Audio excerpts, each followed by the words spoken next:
Okay, why did we go to all that trouble of working all those figures and testing all that soil? Well, here's a good demonstration for you. We're going to set this multi-section home, marriage line's right down the middle of it here. We're going to set this multi-section home on this nice soft dirt here. You get a lot of places like this when you're setting home, and this is represented by the foam rubber. So we're going to block this home on top of this soft soil, okay? And this is going to represent our piers. Now, we put the home on top of here, and it's sitting nice and level. Except that there's a marriage line pier right down the middle of it, right about there. And I don't have it blocked, as you can see. So, it's pretty weak. This is soft stuff. So, I've forgotten the marriage line pier, and I said, oh yeah, I got to have a marriage line pier somewhere. So I stick one in someplace, like here, instead of here where it's supposed to be. And I come back here, and now I got a lump in the floor, just like you see right there. There's a big old lump, and you'll get that in the floor if you don't have it in the right place. You got in the middle of the opening, you get a lump. So I say, okay, I got it now. We'll put it in the right place.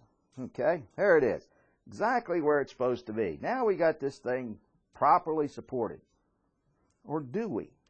Maybe we don't. Remember, we had to hold a lot of weight. In fact, it was, somewhere around 4,000 pounds in some cases. Well, I just happen to have a 4,000-pound brick here. Now, if we put this brick on there, is it going to hold it? Well, let's see. Apparently not. If you see this curve up in the front of this thing, this is the curve that you see in the roof line of some old multi-section homes. They sag in the middle because they're not supported like they're supposed to be in some cases. Now, is there a pier under there? Oh yeah, there's a pier under there. It's all supported, but apparently it's not, because if you look closely underneath here, the pier is sinking into the ground, represented by the foam rubber here. Now what we have to do is keep that from happening. We've got it in the right place. Remember the three things? In the right place, how much weight, and what's the soil? Well, if we've got it in the right place, and we don't know what the soil and don't care about the weight, we get this. So, what we're going to have to do here is put a footing underneath there. So let's put a footing under there. Okay, remove this, and this is a footing. Now, the thickness of this footing is almost nothing, but it's the surface area that does the holding. The depth is just thick enough so it won't break. So it's below the frost line, or not affected by frost heave, but the thickness doesn't mean anything. So this little piece of sheet metal is not going to jack up the home. This is almost nothing. So we'll put it right where it's supposed to go. Put our little pier back on top of it.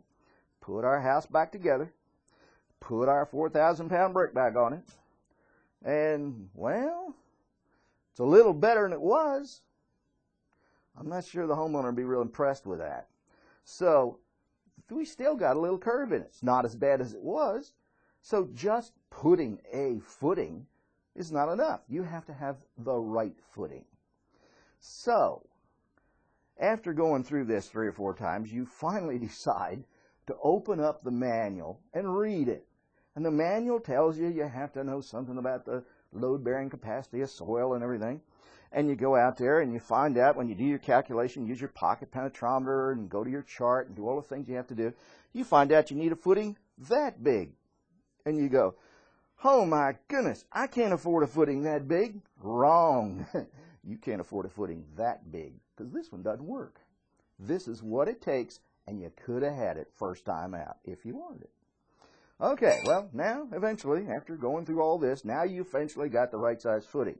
When you have large footings for real soft soil, make sure your pier rests in the middle of the footing. If you get near the edge, and it's not too deep, place where the frost line's not too deep, then you're going to tilt that footing over time. So make sure your footing is somewhere in the middle. Now, we'll reinstall this thing. And now when we reinstall it, let's see what happens. Well, apparently it works, just like it's supposed to. If we set houses on stuff like this, why would we ever have to go back and re-level them? I don't think we ever will. They don't have to re-level skyscrapers, big buildings, and all kinds of stuff. They didn't have to re-level the pyramids, and they all had the proper size footings, And this is all we have to do to eliminate going back and working on them all over again.